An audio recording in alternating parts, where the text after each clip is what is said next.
What is up, hotties? Welcome back to another episode of Stay Hot. I'm Bladen Kirk, joined as always by my two favorite co-hosts of all time in Matthew Swanhour and Theo Ash. We have a great episode planned for you all today. We're going to give our quarter of the way through the season NFL award picks. So if the season were to end today, who would win MVP, Comeback Player of the Year, Coach of the Year, etc. And then, of course, we're going to do the Stay Hot locks leading up to Week 5. But before we get into all that, Matt, Theo, how are you guys doing today? I thought the podcast was at 5. I have it in my calendar at 5 for some reason, even though we've done it at 3 o'clock on Wednesday for how many weeks in a row. Yeah, and I was gunning for a nap. So at about 2:40, I was ready for it. You were in your nightgown and cap. Oh, I was right about the bro had his bonnet on, and it was bro had his bonnet on. He was ready.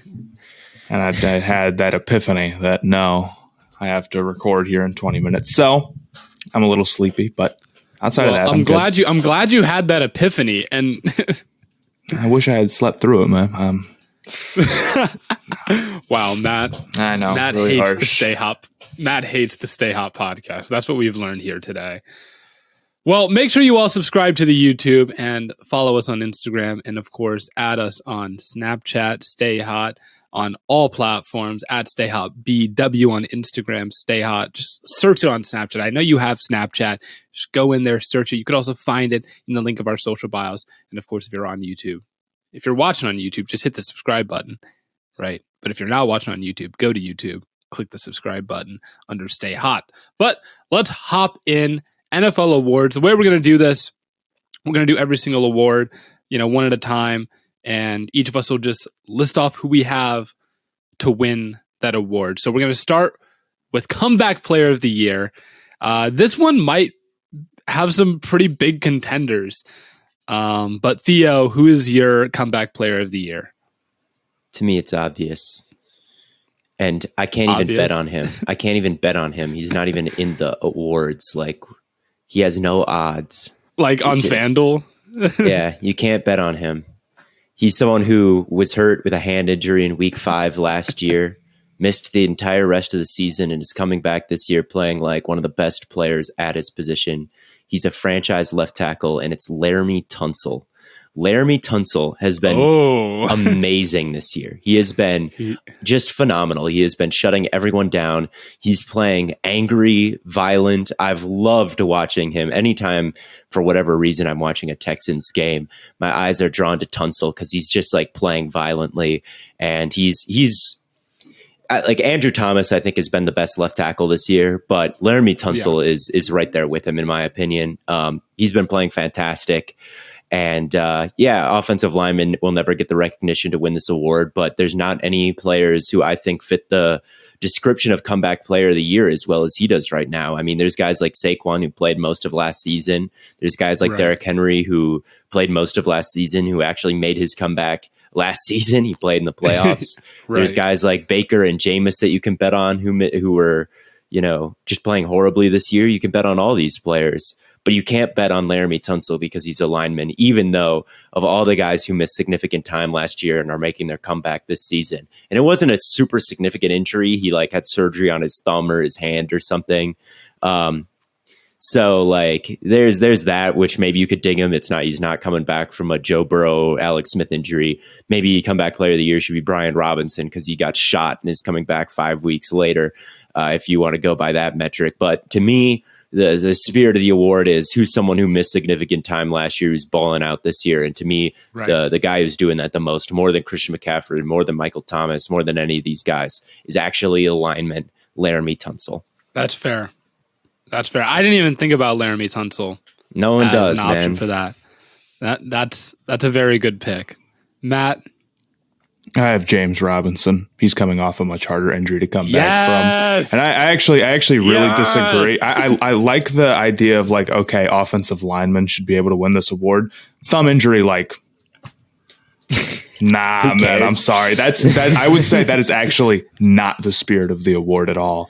I think the spirit of the award is very much who is coming back and still being good from the worst injury. And I think that's been the spirit. Yeah, that's been the spirit of the award these past couple years. Because Alex Smith, I think Alex Smith almost changed the way that this award is handed out because he played like garbage the year that he came back. But the fact that he was back at all, he wasn't like supposed to be walking. He wasn't supposed to be walking, let alone playing football.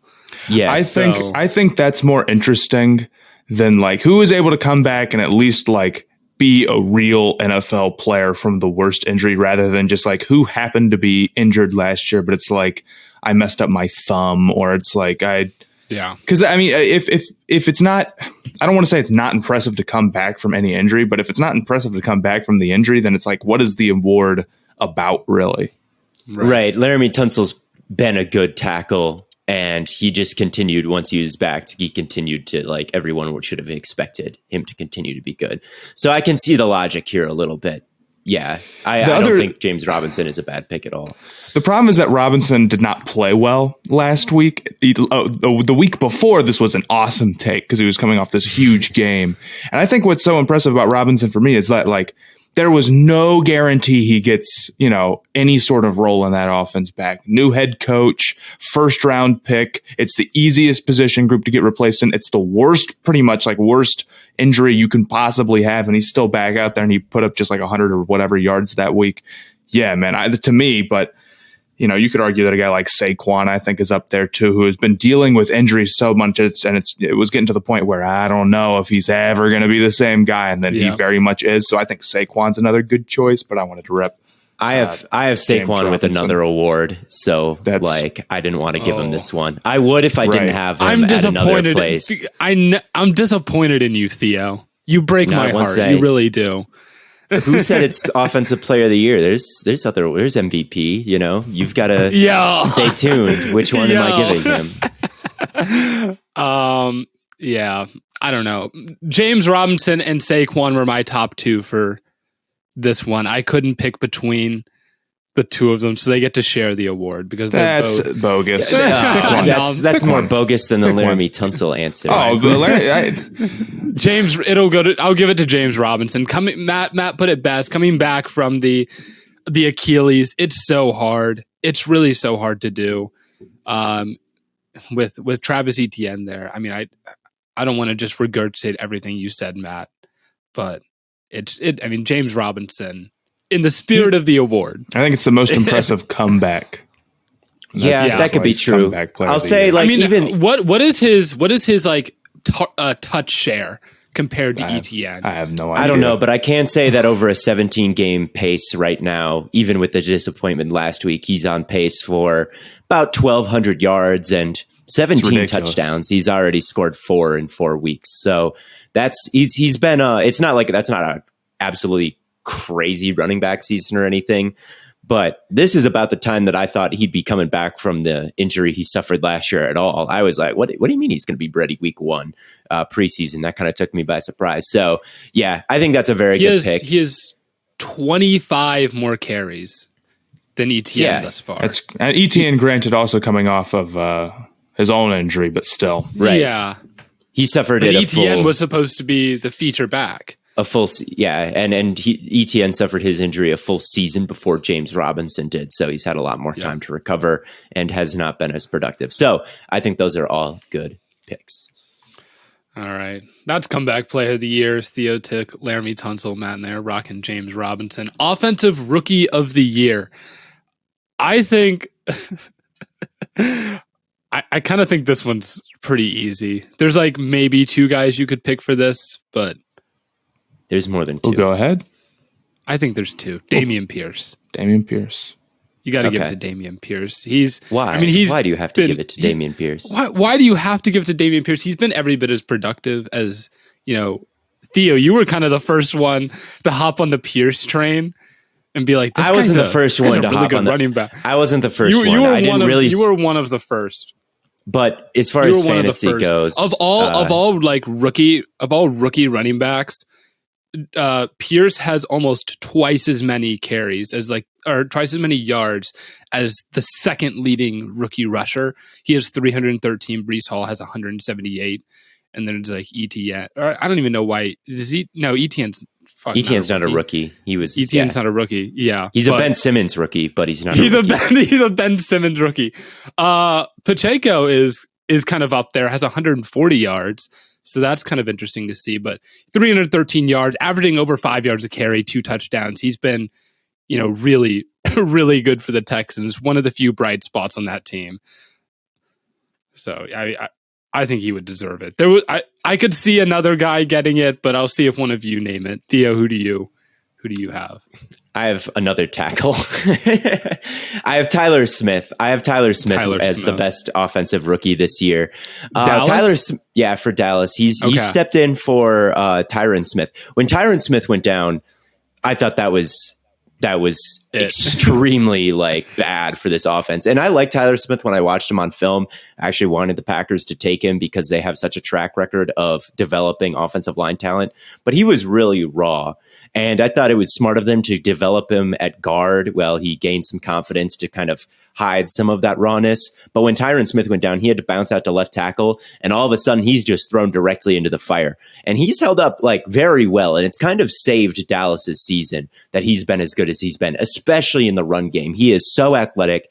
His quickness off the line to reach these blocks, if they're running zone, he's got to cross the face of defensive ends and seal them off. And he's been doing that time and time and time again. He did it to Jonathan Allen last week. That's impressive. And he allowed some pressure last week. He hasn't been perfect in the pass game, but he's been good.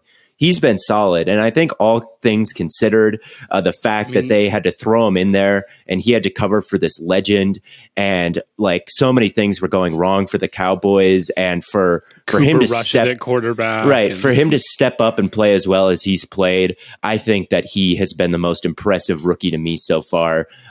There's been a couple, I think, I thought about Olave, who's top 10 in receiving yards overall this season. Olave. London has been great when he's been targeted. You can just tell when you watch him that he's fantastic. Same with Garrett Wilson. Same with Jahan Dotson, who's tied for first in the league in touchdowns this year. The wide receiver class looks very good right now. Pierce has been great, but I think when you think about how Smith was rushed in and how bleak things looked for that Cowboys offense and how he's looked, I'm most impressed by him. So that's my offensive rookie of the year. And I promise that's my last offensive lineman that I'm going to play. I was like, Theo's going to give MVP at this rate to Andrew Thomas MVP. Andrew Thomas MVP. Offensive player of the year is Jack Conklin or something. No, Matt, who do you have? I'll take Olave. I'll take Olave. I figured one of you would. I've got to. Olave, and the thing about what's so impressive about him is that it's not like he is just the surefire number one receiver there, or that their offense has even been that good, which is why I picked him for offensive rookie of the year, is because I thought their offense would actually be pretty strong. It hasn't been, but targeting him has been really great. He has just he's carried over exactly what he was doing at Ohio State to the NFL seamlessly. I think like we expected.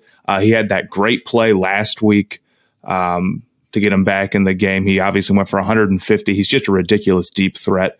And there's maybe receivers that are flashier than him. And I kind of think that Garrett Wilson has played better, but he has had some horrible missed throws that have just killed his numbers.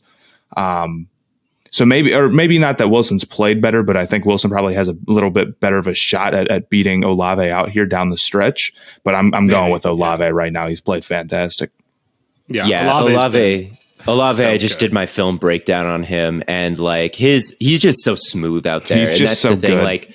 He's just so solid. And again, with London and Garrett Wilson, sometimes London and Garrett will have these plays where you're just oh my God. And Olave, as solid as he is, isn't quite the dominant type. He's just the great type. I don't know if that makes sense. It's like Lockett versus DK. Both have very similar production in that offense over the past couple years. But when DK makes a play, it's oh my God. But Lockett is every bit as good, with just kind of his ball tracking and speed and smoothness. And yeah, Olave, if he didn't translate, I don't know where the Saints offense would be right now.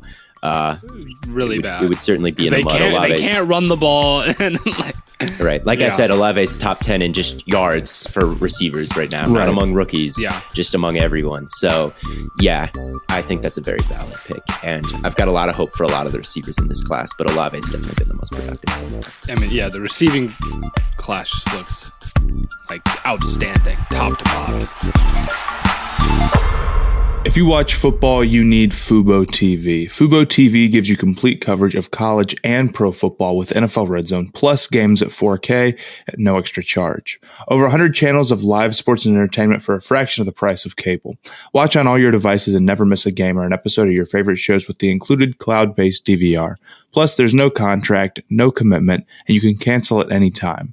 Right now, you can try Fubo TV free for 7 days and get 15% off your first month. Just go to FuboTV.com/stayhot. That's FUBOTV.com/stayhot. Next up, defensive rookie of the year. Are we all going to say the same person for this? I feel like that's pretty unlikely. You do? I feel like it's Who do you think? Who's yours then?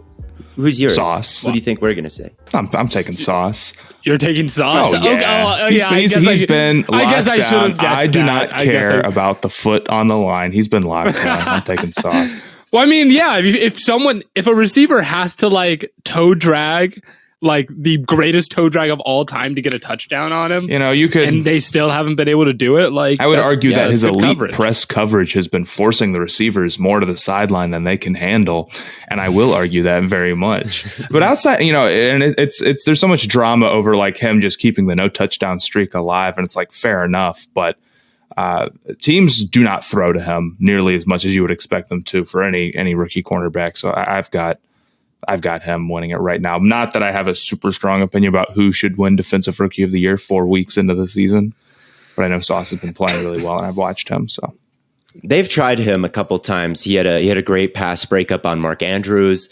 He had a great pass breakup on Jamar Chase. So it's not like he has faced like complete nobodies week in and week out, and he's held up pretty well. There was one play that I thought maybe he gave up a touchdown. There was like a slant flat concept, and he was on Jamar Chase originally, and Jamar Chase ran the slant and scored, and it looked like maybe he should have taken him in man coverage, but they were playing, I guess after the play, they were playing banjo, which is when like two wide receivers cross each other, like within 5 yards of the line of scrimmage, you have to pass them off, and the linebacker probably should have taken Chase, and they both went into the flat.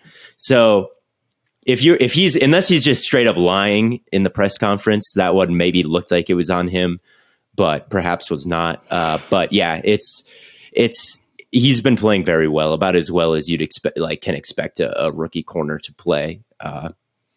Yeah, it's been nice. It's been very nice. I think that's a very valid pick. Bladen, who did you have? Did you not have Sauce? I thought that's who you were. I did not have Sauce. I was not insinuating Sauce, even though he's a stay hot golden boy.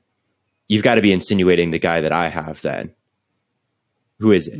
We'll say the same on the count of 3. All right. 1, 2, 3. Devin Lloyd. Yes. Yeah. Okay. Yeah. I mean, what do you think about Devin Lloyd, Bladen? What has impressed you?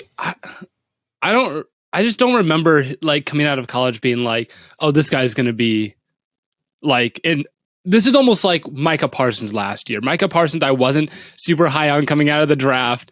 And then he ended up being like a defensive player of the year candidate as a rookie. And that's kind of the pace that Lloyd's on right now, where, I mean, he has like 38 tackles, 6 pass breakups, and 2 interceptions. Like, what are we talking about? Like, that's like unreal for a linebacker to be having at this point in the season. I feel like yes.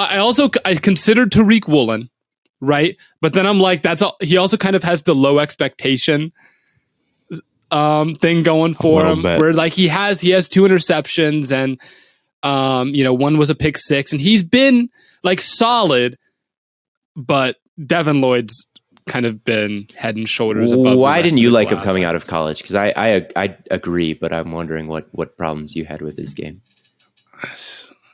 He just couldn't tackle very well. That's true. Yeah, I remember we had this discussion last year where it was like, oh well, linebackers have to be able to tackle, Right. Yeah. Everyone wants coverage linebackers. You gotta get linebackers that are in the trenches and tackling. He has 38. He is 38. He didn't perform that crazy well at the combine, didn't he? Or he didn't run like that. That was he my had thing that on unicorn him, tag. It's like, oh my God, and then it's like he runs like, I think it was like close to a 4.7. And you're like, can you be a unicorn and be running those numbers? Right. That was my concern, because I agree. He's been very impressive, and he's my defensive rookie of the year. And he was someone that I was a little bit lower on. And the reason was I didn't think his athleticism really popped on tape. Like, his change of direction was just a little bit slow, and his tackling form was really ugly. So I was like, I don't know. When he fell in the first round, everyone was really surprised, but I was like, yeah, late first round, that's probably right. But everyone else was right. Everyone who saw the versatility that he had, and he was a former safety in the background there in coverage that he had, that's really what's shown through so far. Yeah. He has been super disruptive to the passing game. The Eagles, much like James Robinson, who you had as comeback player of the year, he's coming off kind of a poor game against Philadelphia. They really put him in conflict and really were just like, hey, rookie. But that is the best team in the NFL. Right. With it's the best offensive line and two amazing receivers and a great overall, the Jaguars' defense, with the additions of Trayvon Walker, who's also been very good this year, and Devin Lloyd, they've been the catalyst to this kind of defensive turnaround that the Jacksonville has had. And it's just a bunch of very aggressive.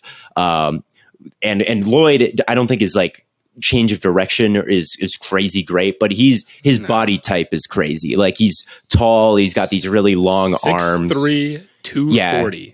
Huge. I don't know what his arm length is, but it's got to be 90th percentile. Like, find it.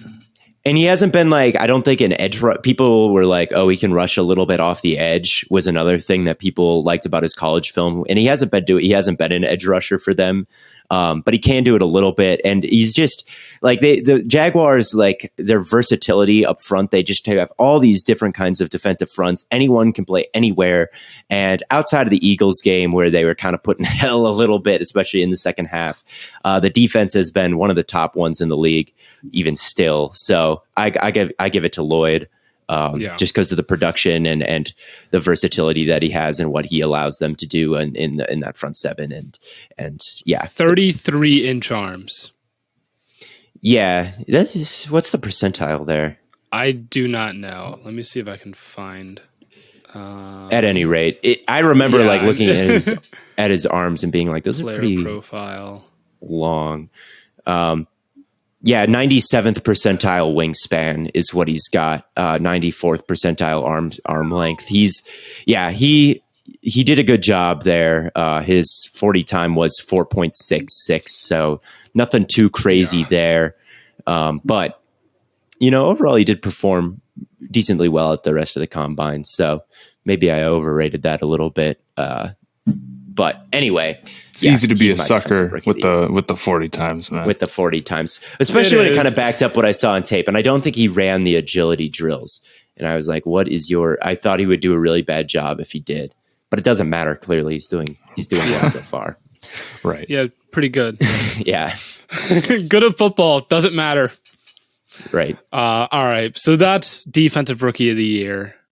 Matt's got Sauce. We've got Devin Lloyd. I wanted Tariq Woolen, but give it to Devin Lloyd.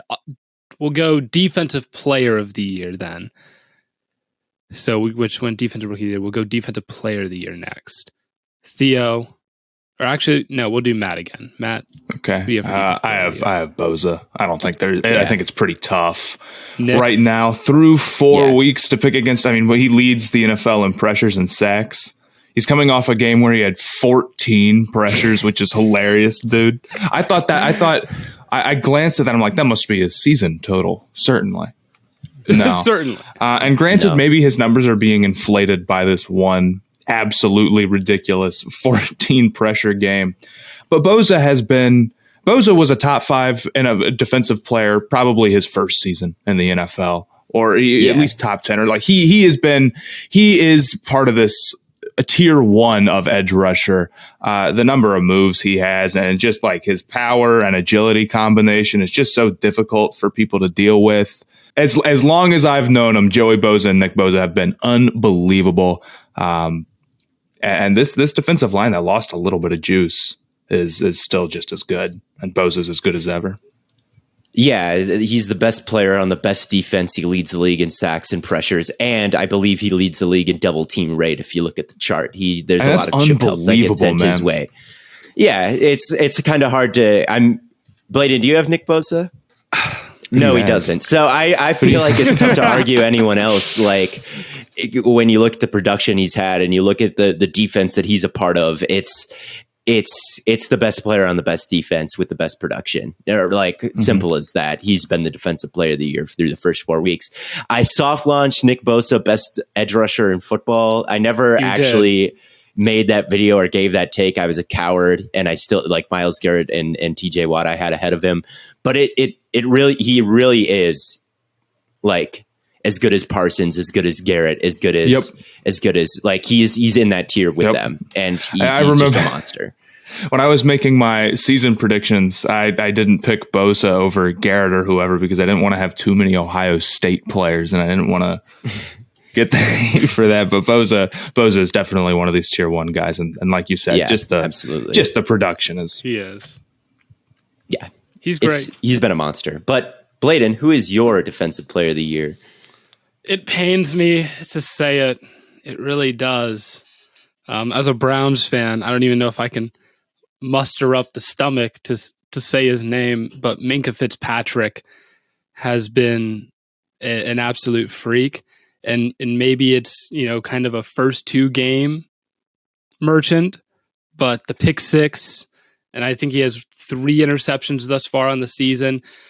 And with the loss of TJ Watt, that defense isn't quite on the level that it should be, but Minkah Fitzpatrick's holding down the fort by himself, and he's just an absolute monster in the secondary. Probably the best safety in football right now. Over Derwin?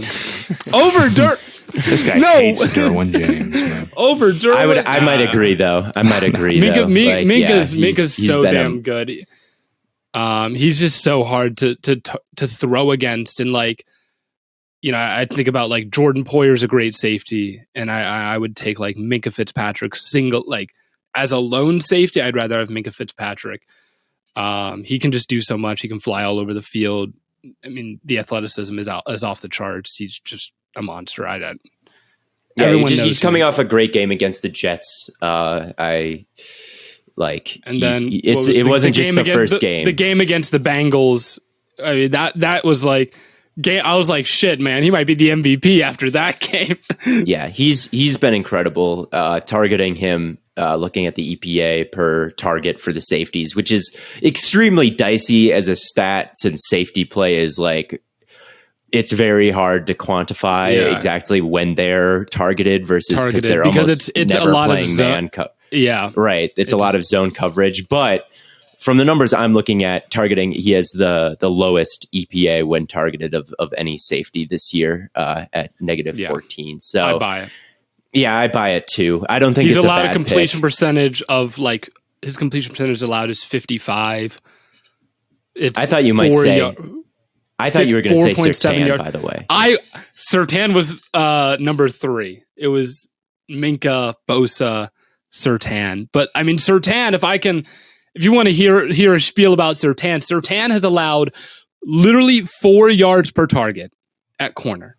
He was my second pick. I looked at that and I was like, oh, maybe he'll be my pick. And then I checked the pressure and sack. I didn't realize Bosa was just straight up leading the league in sacks too. I thought maybe it was pressures, but I was like, oh, both. And all the chip help that he faces, and the fact that he's on the best defense. I think it's Bosa. There's been a lot of great defensive performances this year.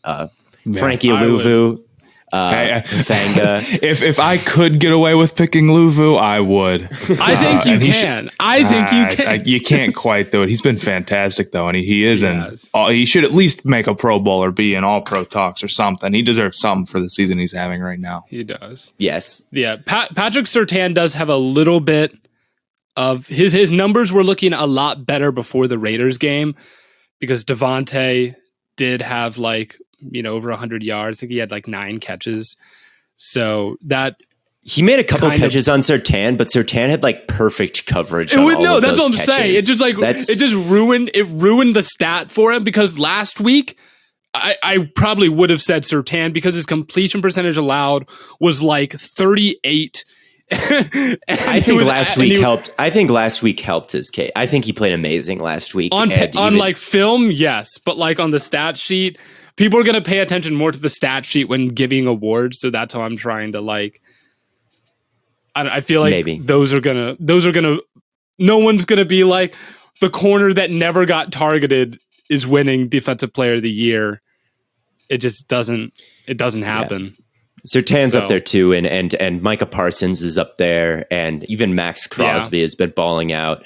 I think there's a lot more options for Defensive Player of the Year than our next award, Offensive Player of the Year. There's only one option for Offensive Player of the Year. That is not true. That is true. No, that is absolutely true, Theo. You got Nicholas Jamal I know. Chubb. Yeah, I already know. You already know. Nicholas Jamal Chubb, the best running back in the NFL. He doesn't lead the league in yards. I know Saquon does, but he does have 5 touchdowns. You know who doesn't have 5 touchdowns? Saquon Barkley. Well, I mean, Jamal Williams actually leads the league in touchdowns, so maybe I can't give it to him now. But Nick Chubb averaging 5.7 yards per carry. That's absurd. That's an absurd mark, dude. That is, and it is an absurd stat. To be on 81 carries, right? There's Kadero Patterson's averaging. Oh, he's going to keep it up. 5.9. Nick Chubb has never averaged less than 5 in his career. He can this is no fluke. This isn't a fluke. This is Nick Chubb doing what Nick Chubb does, right? And everyone's he's behind the best offensive line. He's been doing this his whole career. He's been doing it his whole career, even his rookie year when the Browns had a bad offensive line. Nick Chubb is one of the hardest guys to tackle in football. He's shifty. He's strong. He has a nasty stiff arm, and he has incredible breakaway speed. He is the perfect running back. Everything that you could possibly want in a back, Nick Chubb has it. Every single thing. Too. Yeah. He's a good blocker. He's the best. He's the best. You want the football in his hands. I get why Browns fans get mad at the end of the game when Nick Chubb when we're not running inside zone or trap with Nick Chubb. I get it, man. I'd give him the ball every play if I could. You're right about all of that, but sadly he is not Offensive Player of the Year. A different running back is Offensive Player of the Year. I'm just glad you're not giving him MVP. That's all. I thought about it. Saquon Barkley is Offensive Player of the Year. I'm going to read off some stats about the passing game for the New York Giants. They're at 5.9 yards per attempt. 5.9 yards per attempt. What was Nick Chubb's yards per attempt? 5.7? On the ground? Yeah, on the ground. 5.7. Yeah, the Giants passing is 5.9 yards per attempt. That's the second worst in the league. I think the Bears are worse. They have hit 4 explosive passing plays all year. 4. I think that's the worst in the league. Off the top of my head, I would assume the Bears are near. Yeah, they've hit 4. They have 2 touchdowns through the air, and they have the second worst sack rate in the league, the second highest sack rate in the league. They are taking sacks. They aren't scoring. They aren't hitting chunk plays. And yet the offense has been all right, and they're 3-1. Why? Because despite the bad offensive line, and despite the fact that no one respects their receivers or quarterback, Saquon Barkley is on pace for 2,423 yards from scrimmage this year. 2,423. His yards after contact is first in the league, and he has more yards after contact than all but 2 other running backs have total, Nick Chubb and Miles Sanders. This is a good old fashioned running back carry job. This is just no line, no receivers, no quarterback. We got Andrew we're running Saquon behind Andrew Thomas, and we're picking up yards after yards after yards. Like, to me, that's the most impressive performance from the skill position player this season. Saquon is my offensive player of the year. I love what Nick Chubb is doing, but Saquon, seriously, like, if he keeps up this pace and the Lions are not the Lions, geez, the other blue team, the Giants are in the playoffs like they are, like they would be right now, and he picks up like well over 2,000 yards total, like, you've got to vote Saquon for like just straight up MVP. Like, that's one of the greatest.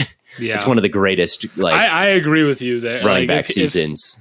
If the Giants make the playoffs and Saquon has 2,000 yards from scrimmage, yeah, he's the MVP. Yeah. So, and he's done it before. He had 2,000 yards from scrimmage. He led the league in yards from scrimmage his rookie year. So it's not like touchdowns. If the burst is back, the tackle breaking ability is back. It's been really, really nice to watch this year, Saquon's return. So that's my offensive player of the year. Matt, you're nodding like you also have him.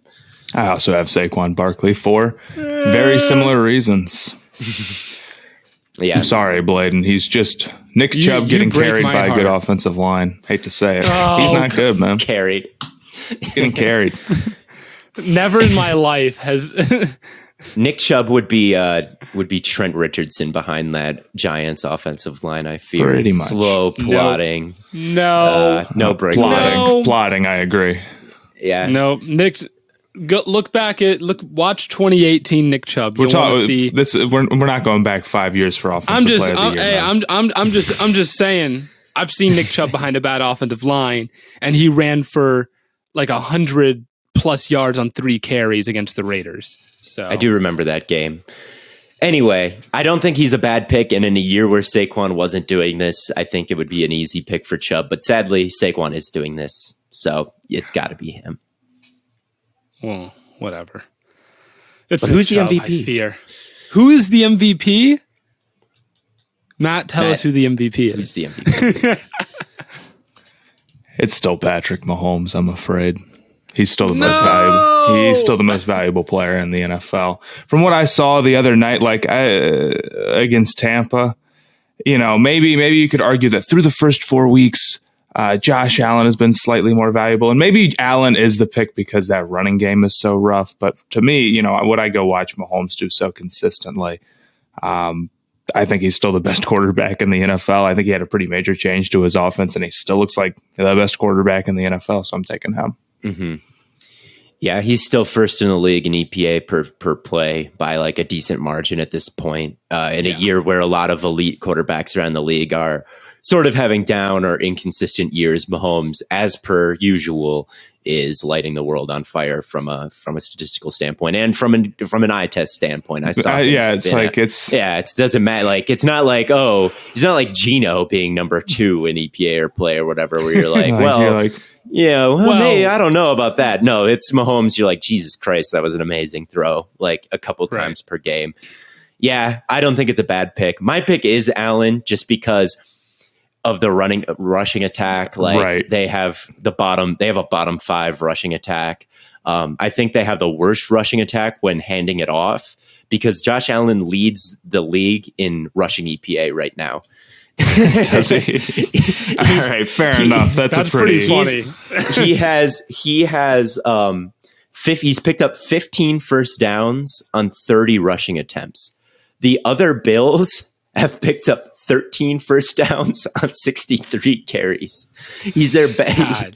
He's their best. They've only given it to running backs 63 times and 4 games. Man, their rushing offense really does suck, man. It makes me so really mad is horrible. He is, and it's been this way. He's been their best rushing threat for 3 years, and you know what that means?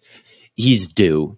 He's been the entire Bills. Been the entire. Argument. Entire Bills offense for 3 years now. They don't have a rushing game. They haven't had a rushing game in like all the time he's been there. Like, to me, for him to just be like so much against the Dolphins, he dropped back 71 times. I know.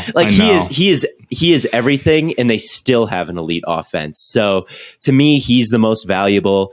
Like, I think Kyler and Lamar are the other two quarterbacks in the league where like they are just everything. Like the whole play call, like, and Mahomes slightly too. It's not like they have like a dominating rushing attack or anything like that. But I do think he has slightly more help than those three. But Allen is the only one that I think is everything to his team, plus is also leading in a elite offense right now. So I lean Allen, even though Mahomes has been the most efficient this year. I think it's that's both valid picks, but yeah. You all know who I'm going to pick. I've said it before. I'll say it again. Lamar Jackson is the MVP of the damn league. All right. I thought you were going to say Lamar. Hey, don't tempt me. The last time Lamar Jackson had a touchdown rate above 9%, what do you think happened? He won MVP. He won MVP. The last time Lamar Jackson had a passer rating above 100, he won MVP. The last time Lamar Jackson had a QBR above 70, he won MVP. All of these things are currently true. Lamar Jackson leads the league in touchdowns. He is the exclusive source of offense for his team. Even more so than Allen, I would say. Like, and he continues to be... the play calling and receiving core is even worse in Baltimore. Really bad. Yeah. I mean, the Ravens fans have been calling for Greg Roman's head for since as long as I can remember. Oh my god! Dude. It has been a long tenured get Roman out of there from Ravens fans, and he's still there, and it doesn't matter. Lamar Jackson continues to cook. He continues to. It's wild. I've never seen a quarterback just like knock it. Like, no one knows what to do. He just keeps doing it over, and he just keeps winning. And he just like the Ravens could have made the playoffs last year, and it's like, oh well, then Lamar got hurt, and it's like, well, is he going to be the same this year? And teams blitzed him a lot last year, and now teams are blitzing him a lot this year, and he leads the league in touches. It's like, what are you supposed to do? My counter is this, I guess. Okay. If Lamar and Allen are both the source of like one of the sole sources of offense for their team, and the Bills' offense is substantially better than the Ravens, the Bills have a better record, and Josh Allen has, I think, better numbers. What makes Lamar the MVP over Allen when it comes to carrying the offense? Well, Allen does have more help. We're not gonna sit here and pretend like Allen doesn't have more help. Yes, Allen's dropping back 71 times against the Dolphins, but like that's because they have a passing offense, right? I mean, Gabe Davis might be better than every receiver. I won't say that. He might not be better than Bateman, but let's not erase Mark Andrews. He does have one of the best tight ends. I'm not erasing Mark Andrews is great. Mark Andrews is great. The Ravens are never going to have great receivers with Lamar if they're going to throw it 25 times a game, 30 times a game. Like I don't think that's Lamar's fault, and I don't think it's the Ravens' fault. They're never going to go should they go invest in Diggs and Bateman and Mark Andrews? They don't pass enough to have it be worth doing that. I would say that I know Allen has a higher rushing EPA. Lamar Jackson is the most He valuable. Is the better rusher. This is the better rusher. Right. Yes. And I think that's maybe it's one of the hardest things to game plan around, but I do kind of agree. I probably would take Allen at this point over Lamar. Yes. And I think among rushing numbers, Lamar Jackson is second in the league in yards per attempt behind DeAndre Swift, who has 8.6 yards per attempt. Lamar definitely is. Lamar is the better rusher than Allen. I would agree. The EPA is one thing, and it's worth looking at. And I think Lamar is probably up there in that. But Allen has been crazy efficient whenever he has decided to tuck it and run it. His volume's not nearly as high as Lamar's is in that area. I just think him and Kyler and Allen, those are go do something cool, please. That's like their offense. And And Dorsey's a better play. Like Allen does have the most help, I think. Like Dorsey is a better play caller than Cliff Kingsbury and Greg Roman. Like, yes, he is. But like, I mean, the run game is just non-existent for Allen. It really is just completely non-existent. And like that first week against the Rams when he was getting the ball out so fast and so efficiently and so accurately, I think he has looked better as a passer this year than Lamar has, even though like Lamar has definitely looked good as a passer. Don't get me wrong. I just think Allen, plus Allen has the better record. If we're just looking at it through the first 3 weeks, Lamar's 500. And it's like, are you going to give Lamar an MVP? Like if they had Huntley, they're 1-3.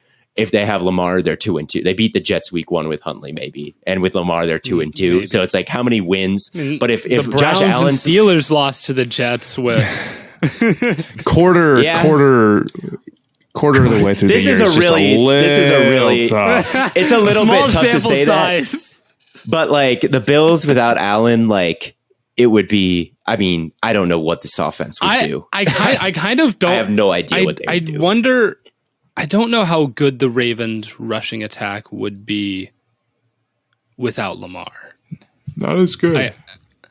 Not just because, like, obviously he's not running it, but like, you know, Dobbins has been 3.2 yards per attempt this year. Well, he's only played. I'm going to jump to the defense of J.K. Dobbins. Played in 2 he looked games. good in the last game. Yes. Lamar is super valuable. We're splitting hairs here. I just think, like Lamar and Allen are both good picks. I just feel comfortable that Allen is above Lamar in the MVP race after last week. Like it's a close difference. Yeah, but I think there is a Allen difference. beat Lamar, so same thing with and Mahomes. Like Mahomes, I also feel like has just a little bit from a play calling standpoint, but his offensive line hasn't been great either. So. Yeah. I don't know. Yeah, those are the addition three. of Joe Tooney Those are the. Nice. We've given the three MVP quarterbacks plenty of love. I'd agree that maybe Allen has the running game bad argument in his favor. But so is the Falcons. The Chiefs, the Ravens. Yeah, the Ravens and the Chiefs when they handed off haven't exactly been like lighting it up either. These three. It's just like are the three. Yeah, it's like go save us, please do something. Yeah, these three are the three. So yeah. That brings us to the last, which is Coach of the Year, and I think I'm going to this be one different. should also I'm going to be. I'm going to try to be different. Yeah. Go for okay. it. How are you? What are you going to say for the Falcons? I just did my whole Kyle. I just ran the poll on Twitter where 60% of people said he was bad. That's peak fantasy football's impact right there. Arthur Smith, the Falcons offense is top 10 by every metric you look at right now. Every single one, whether that be points per drive, yards per drive, DVOA, EPA, like they are moving the football. They have a positive point differential right now. They've been in every single game that they have played. They're 2-2, tied for top of the division with the Buccaneers, with a roster that most people said would be the worst in football. I think they were probably the most popular pick to have the first overall pick. And instead, the offense looks pretty good. The diversity of run plays that they call and just how good they are and how good the offensive line has been super impressive. On any given play, you don't know what the fuck is about to happen to you when you're playing Arthur Smith.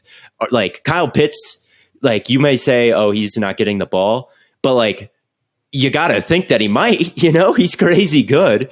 So like when he stays into block or when you have to account for him, but he might not even be doing anything. So you're just wasting resources, like it just is, or you're wasting brain power, like trying to think of what he's going to do. And then he doesn't do anything. And all of a sudden Zacchaeus has just caught a 23-yard pass on you or something. Like to have Mariota, no depth at receiver, an offensive line that many thought would be horrible. And to have this kind of offensive output to me and to be in every single game you've played, like to me, that's maximizing your roster. And I think like Sirianni has been fantastic. Like, but like we've said, the Eagles have studs everywhere. They have studs everywhere. Like not to say he deserves it. Like if you guys pick him, I'm not going to say you're stupid, but like to me, when it comes to maximizing the roster and really doing everything you can through the first 4 weeks of the season, give me Atlanta, give me Arthur Smith. His play calling and game planning has just been out of this world good. I don't think you're necessarily wrong for picking Sirianni either. That's not who I was going to pick. Really? But Arthur Smith is an interesting choice. Against the Browns, we had held the Falcons to 10 points at halftime, and I was like, you know what? I'm okay with this. I'm happy with our defense, how it looks. And then, basically the entire fourth quarter, all they did was run the damn ball. And we had no answer. We just could not stop it. Clowney and Garrett were out, so there's a little bit of attack. Who was on that defensive line? Good Lord. Yes, that's valid. But man, I mean, we couldn't. I would love to see what the rushing stats were at halftime, because I feel like it was just like the second half that they just kind of exploded on the ground, and we had no answer for them. Did you see the mic'd up of Arthur Smith coming out of halftime? He went around to basically every player on the team, and he's like, "We're running the piss out of the ball in the second half." He's like, just letting you guys know. Mariota threw a pick, and then they ran it like 20 straight times. He's like, "What are we doing, man? They've got Huel Jinkley out there on the D line." Yeah. And then he put they put Huel Jinkley in hell after that. I've never seen just like a team just so incapable of stopping the run than the Browns were this past weekend. So yeah, I don't hate it at all. But no, I wasn't gonna pick Sirianni, as it's crazy. I haven't picked a single Eagles player. I know. To win an award, despite them being the best team in the NFL. But that's the problem. They're too good. The team as a unit is too good. So to like pick any one player as like the standout, most important piece of that team, or like Sirianni as that, it's just too hard. Even though like Hurts has been great, Sirianni's been great. I'm giving Coach of the Year to Doug Peterson. What he has done to turn around the Jacksonville Jaguars, outstanding, right? And part of this is like you're coming from Urban Meyer, right? But I think that does play a role where like how this team was when you got it was a dumpster fire, a disaster. Like no one was expecting this team to be superstar stellar, and they have one of the best defenses in the league, an elite run defense. They're probably going to have the defensive rookie of the year, whether it be Walker or Lloyd. I mean, they've just been so great. Trevor Lawrence has taken a pretty giant step compared to last year, where he led the league in interceptions. Everything that he has done to this team has been a drastic shift from where they were a year ago. And I just don't think you can say the same for the Eagles and what Sirianni's done. Yes. Sirianni took over for Doug Peterson, right? There was no one in between. Right? I think so, yes. Yes. Yeah. Maybe not that interim, the guy before, like so. Sirianni's done a great job. I like the Doug Peterson pick, even after the Eagles did like disaster class, and it wasn't even a disaster class. They lost by 8. But by most metrics, Jacksonville has still been a very good team this year. If you look at a lot of the efficiency metrics and how they've performed, by DVOA, I think they're still top 5 overall in the league. So yeah, the fact that a lot of people are low on them after the Eagles loss and all the turnovers that happened in the rain, but I still think that they're an extremely stellar team. I think that they can I think they can run away with that division and even, make some noise in the playoffs the way they've looked at this point. It's theirs to lose. Yeah, even though they're 2-2, there's a lot of teams that are 2-2 right now. There's a lot of teams that are 2-2 right now, and they just ran into a buzzsaw in the rain. I don't hate that pick at all. The play calling has been great. He's gotten the most out of a lot of the players on that team, and he's made things look easy. He's made things look easy for Trevor Lawrence when they have one. So not that pick. As opposed to last year, everything for everyone looked hard. Yes. Every single position looked like they were fighting for their life in every single game. But so I have Doug Peterson. Matt? I have Mike McDaniel. I think that offense has looked incredibly impressive. I think, I feel like they're going to be perfectly fine with Teddy Bridgewater. They've just been really creative. And I know part of that is because they add a lot of talent on offense. But anybody could add a lot of talent on offense. Not every team could use it the way that they are. I think they got some pretty bad circumstances that caused them to lose on Thursday night. I think they easily could have won that game. I think their defense has also been pretty impressive. So I just think as a whole, Mike McDaniel turning that team around, and when a lot of things have gone wrong in that organization, it was easy for them to fall off, but he's just such a good play caller, and he's so creative, and the offense is so fun to watch that it hasn't mattered, and they've been able to push through it. So I'm taking him. Yeah, I don't think that's a bad pick either. Lots of good coaching performances throughout the league. There's a lot of good contenders for this award right now, but yeah, I don't disagree with any of these picks. And I want to give Siri, we've talked a lot about Siri. I thought someone for sure. I think that he's the favorite right now. I thought for sure someone would take him. He's definitely been incredible. He's won 4 games. No one else can say that. And that's the goal of being a head coach, win games. And they've won in a lot of different ways too. So yeah, I think those 4 are all good picks. I feel like I talk about the Eagles all the time though. I'm like, It like the thing about like the last game is like Jalen Hurts' press conference after he was like, it was raining sideways and we just got it done. I'm like, yeah, the 49ers can't say that. It was raining sideways in that game. They couldn't get it done.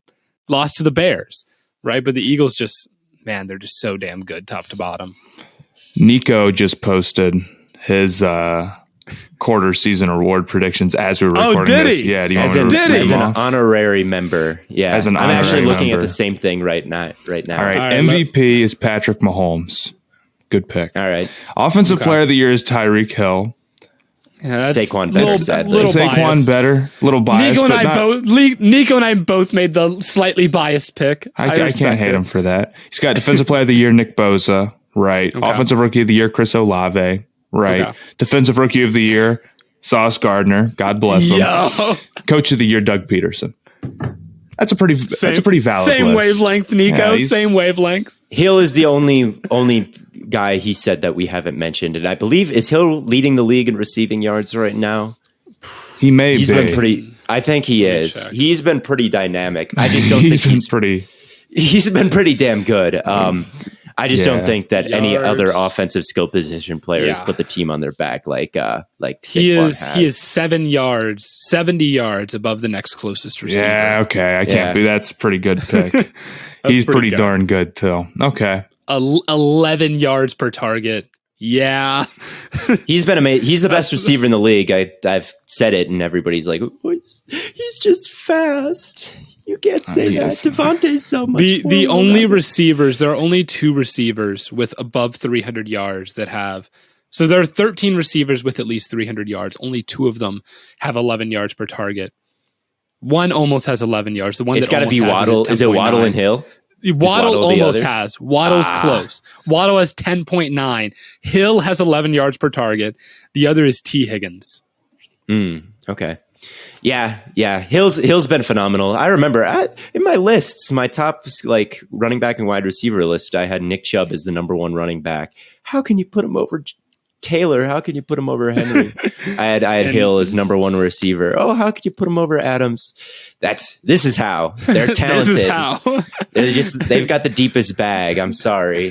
No, actually, Hill doesn't have the deepest bag. He just has the best trick. He has the best trick in his bag. But yeah. Anyway, that's my little victory lap. But we got to talk about some of the games of Week 5. We have to talk about our game of the week and the Stay Hot locks. Game of the week, I don't think we really have to do draft style, but Stay Hot locks will be draft style. So we'll do game of the week first. Theo, what do you think your game of the week is? Give me Bengals, Ravens. Those are probably at the moment the 2 best teams in the AFC North. Well, the Browns have the division right now. The Browns do have the division right now, and if they can hold it and Deshaun Watson comes back, they'll be in that conversation as well, most likely. Their game against the Chargers is also pretty interesting to me, but last week we saw the Ravens are very blitz heavy. They are extremely blitz heavy because I don't think they have the front 4 to just get pressure with 4.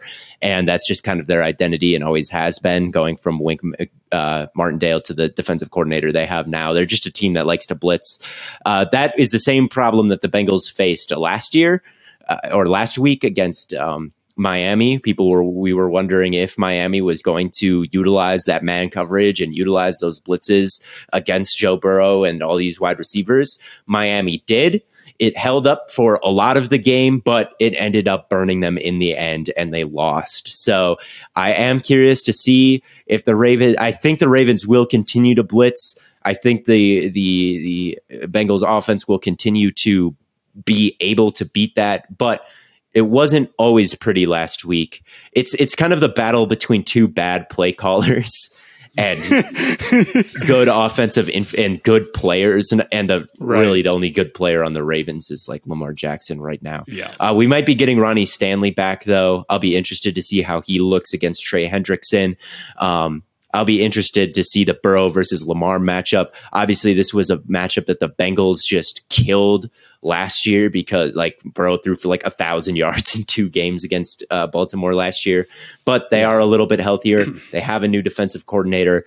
Can the Bengals continue to enforce their will against this Ravens team? And can Lamar up until last year, Lamar Jackson had like a house and 3 kids. Yeah, he had like a house in Cincinnati. The way he just lived that, he was. Can Lamar get back? Yeah. Can Lamar get back in the driver's seat of the MVP conversation with this win? Can they put themselves in the driver's seat of the AFC North? I have my issues with the Ravens right now because I do think it is kind of just Lamar. The defense hasn't looked great. There's been a lot of these miscommunications, and they have to resort to all these crazy things. The rest of the offense outside of Lamar and Mark Andrews has been bad. So it is just kind of the Lamar show.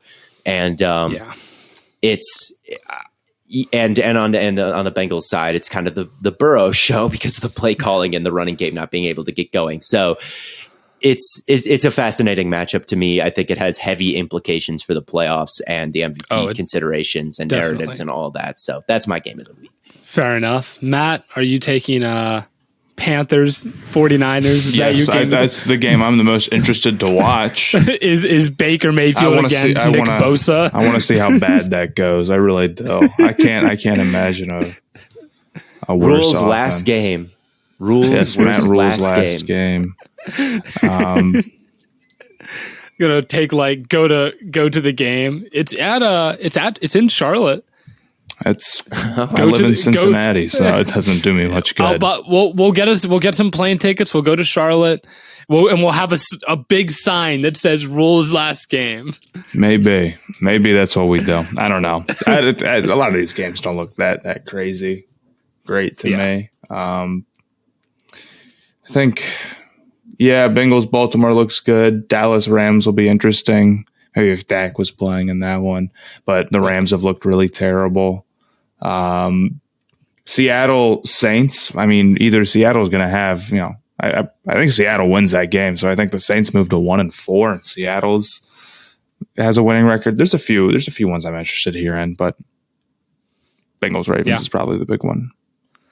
I'm also a little bit excited for Lions Patriots, just because I posted a video a little bit ago or yesterday about who's the best 1-3 team in the NFL right now, because it's like the Raiders and the Lions and the Patriots as kind of and I guess the Saints too are in that argument. But I kind of think it's like the Lions and then everyone else, just because of how good their offense has been, the number 1 offense in the NFL as far as scoring and yards goes. And they don't turn the ball over a lot either. And I'm interested to see how does Bill Belichick, if anyone's going to stop this offense in its tracks, I feel like it would be Bill, right? Yeah. Like the mastermind of defensive game planning. If anyone's going to shut them down, it would be him. So I'm interested to see if he can just kind of put them in their place, or if they're just going to continue on their monsoon of an offense. Falcons Buccaneers is one that is very interesting to me. I talked about Arthur Smith as a play caller and how good he's been and how it's been a top 10 offense. If they can pull out this game, they're first in they take a commanding lead all of a sudden in the NFC South. And I think I just don't think they got the juice to do it. You don't think they've got the horses? You don't think they've got the horses? I don't think they've got the horses, I think. I think I like Tampa Bay talent over Arthur Smith masterclass, but it's not impossible. What's the spread on that game? I don't know. 8.5. I think the Falcons can cover the spread. I think the Buccaneers win this game, but I'm interested to see what kind of fight the Falcons can put up in a game that would actually, like, you'd have to take them seriously if they win this game.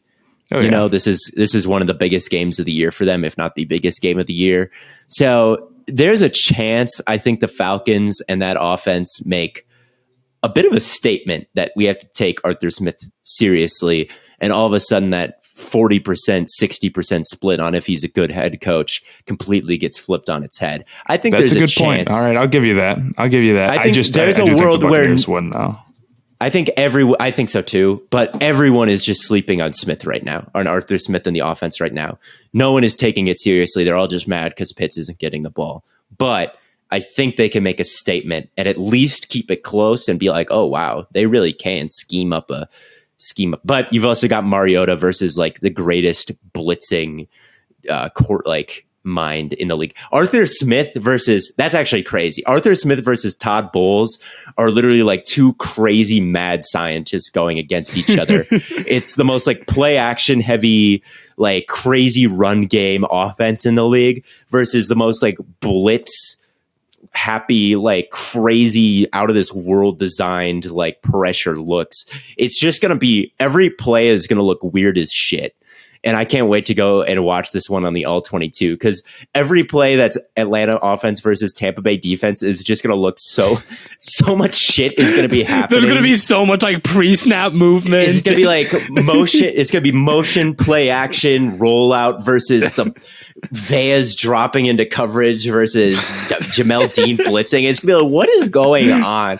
Pitts is going to be what blocking. What are we talking about? Parker Hesse's going to be like, it's going to be like, what? It's going to be a blast. There's going to be some play where Jamel Dean blitzes and Vea drops into coverage and Parker Hesse goes into a route and Pitts blocks, and you're going to be like, this is the opposite of what should be happening on a football field.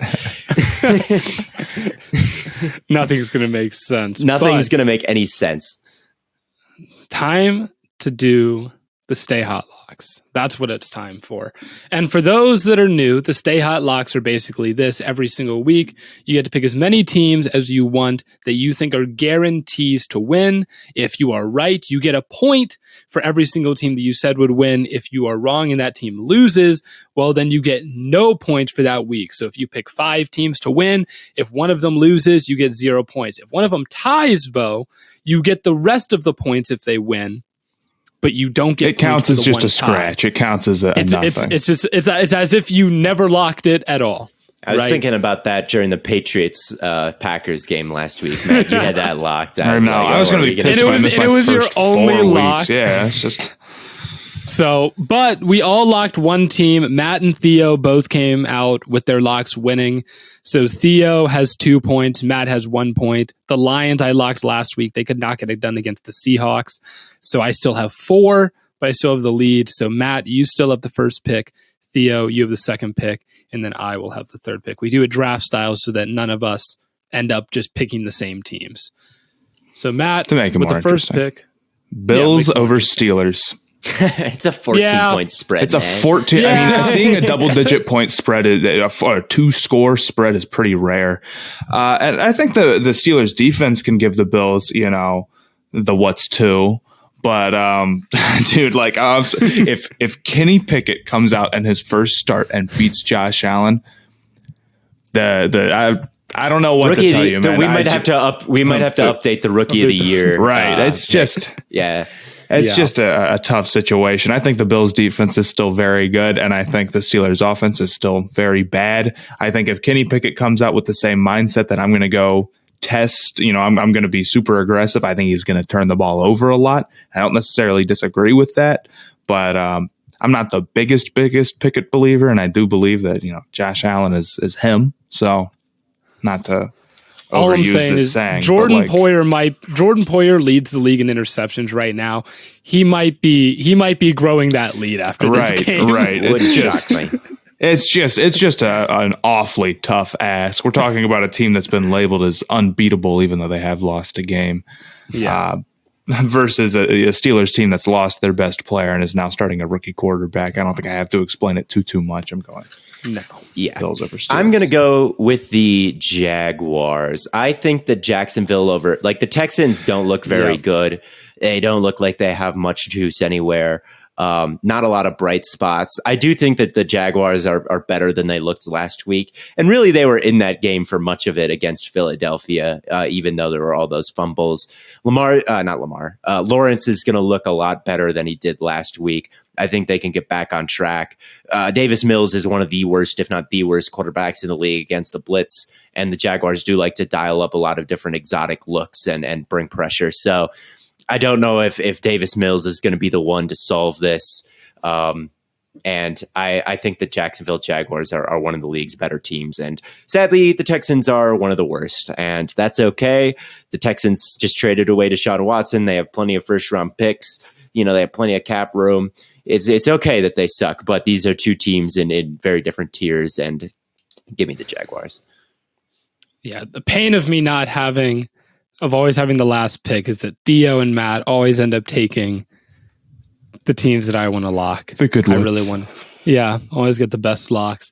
But I fear there's still some good ones. I'll take the Eagles over the Cardinals. The Cardinals are able to get a win against the Panthers, but the Panthers are lackluster on offense to be to be nice about it. And the Eagles might have the we keep talking about them. They're the best team in football, top to bottom. Win in multiple ways. But yeah, I'm gonna take the Eagles to kind of run through the Cardinals. Yeah, nothing really needs to be explained there. And then my next pick, I come back around. I'm gonna take the 49ers over the Panthers. Same reason. We're gonna get Nick Bosa had 14 pressures last week against the Rams offensive line. Oh man. Oh man. We talk about quarterbacks that are talk about quarterbacks that are bad against the blitz, bad against pressure. Sir, Baker Mayfield. I don't know if he's ready. Is Donald healthy? The last time Baker Mayfield played the 49ers, do you remember that game? Baker Mayfield stats versus 49ers. All the Baker Mayfield disaster classes tend to blend together. It was Baker Mayfield the last time he played the 49ers. He's played them once in his career on October 7th, 2019. That's almost 3 years ago to date. He went 8 for 22, 100 yards, and 2 picks, and was sacked 4 times.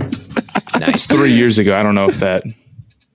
I'm just saying, shown so much improvement since that was. I'm just saying, like, I'm just saying, you know what Aaron Rodgers did 10 years ago against Baker. I'm just saying, Baker's only played the Niners one time in his career, and he went 8 for 22, got sacked 4 times, and threw he's going to play like 2 picks.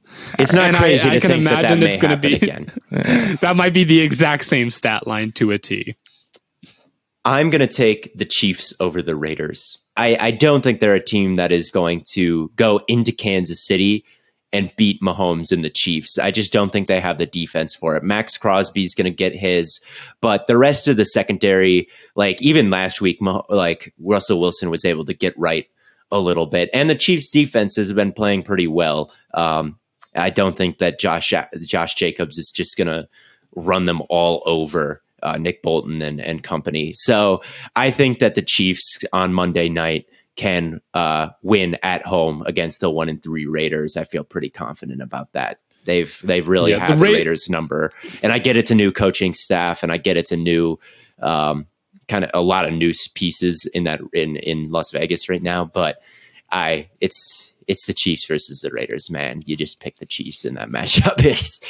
You're very seldomly wrong in the Mahomes era there. The only reason I wasn't going to pick that game is just because the Raiders have been, even in their losses, they've been in all of these games. Yes. And I'm just like, one of these days they're going to pull out one of these close games. Oh yeah, they can beat teams. I'm always weary of locking it. I'm always weary of locking again. I'm just weary of locking against them right now because they're always in these games. Matt, do you have another lock that you would like to make? I'll take the Packers over the Giants, and then I'll call it. Okay. I'm worried about that game. That game is going to be bad for me if the Giants win that one. See, I'm gonna have to like jump them way up in my power ranking because then they beat a real team. I don't think the Giants offense. I'm sorry, Saquon Barkley, please run behind this one offensive lineman against a very, very, very talented defense. And I know the Packers receivers have struggled, but I believe in Aaron Rodgers, so I'm taking them.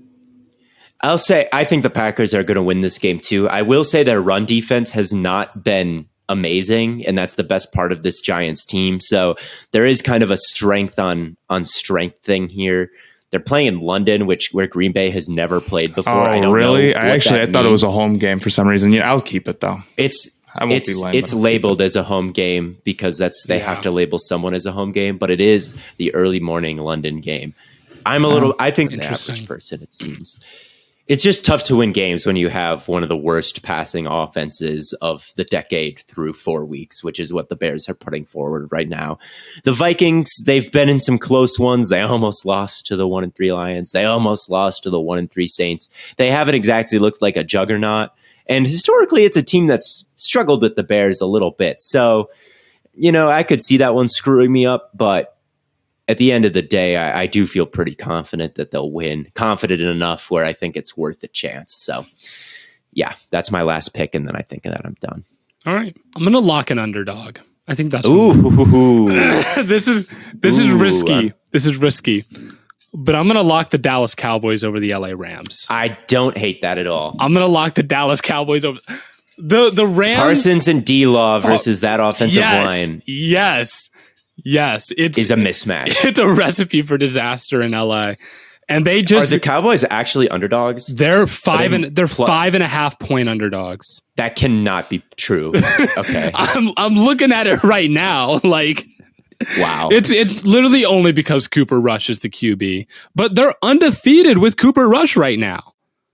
They're undefeated with Cooper Rush, right? He hasn't been playing that bad. CeeDee Lamb has still been getting his in.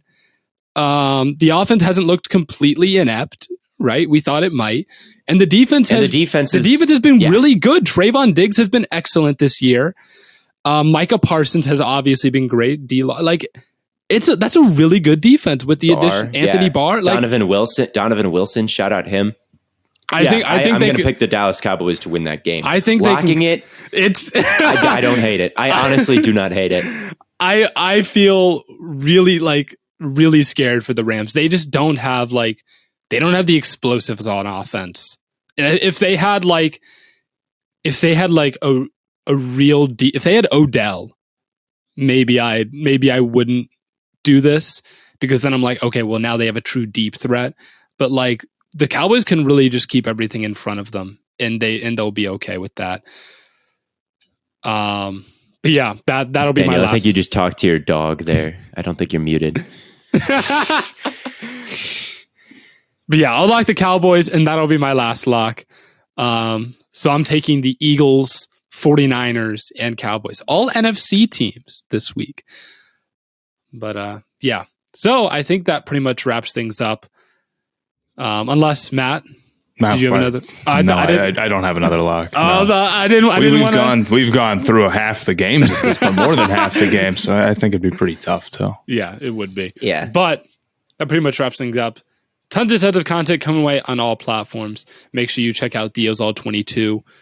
Make sure you check out Matt's NBA video on the Hornets. Theo, what was your All 22 on again? Arthur Smith and Kyle Pitts and why Kyle Pitts isn't getting in the ball and why that isn't really a horrible thing for this offense, which has been pretty good. We talked about Arthur Smith a little bit. You think he's the coach of the year thus far. Everyone, if you want to hear more about why Kyle Pitts isn't getting the ball, go watch Theo's All 22. And then I'm going to be playing a game of Madden with Justin Tucker at QB in online head-to-head for a video this Friday. But as always, from Corn Boy, Bird Boy, and Lemon Boy, thank you all so much for tuning in, and we will catch you all on the flippity flop.